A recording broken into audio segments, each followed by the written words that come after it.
Hello mga ka-adventure, for this video nakita ko naman ito ngayong Innova XE 2.8 DSL automatic transmission 2024. Ito ay may price na 1,375,000 pesos.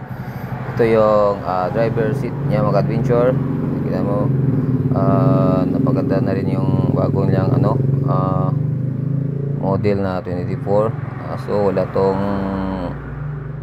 mirror to sa front seat.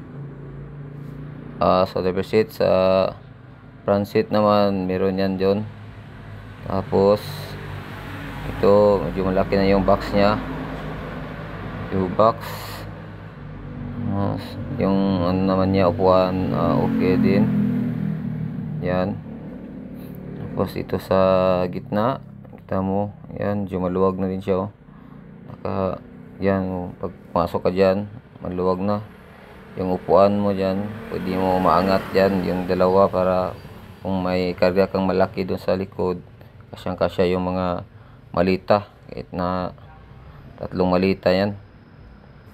Tapos ito dyan, maluwag na rin, pwede kasya tong 3 sa likod, 3 yan. May USB type na yun dyan, mag-charge ka dito yan. Dito kailangan mo lang yung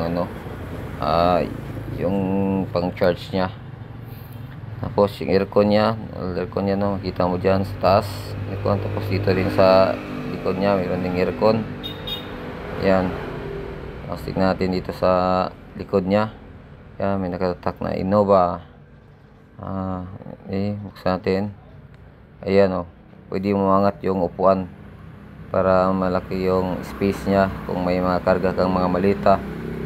Yan, pwede mo yan tupiin yung isa din. Yan, tapos ilalim to, may spare tire yan. Saka yung tools nya.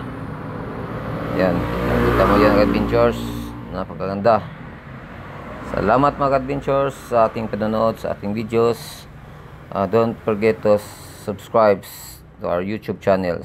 God bless us all.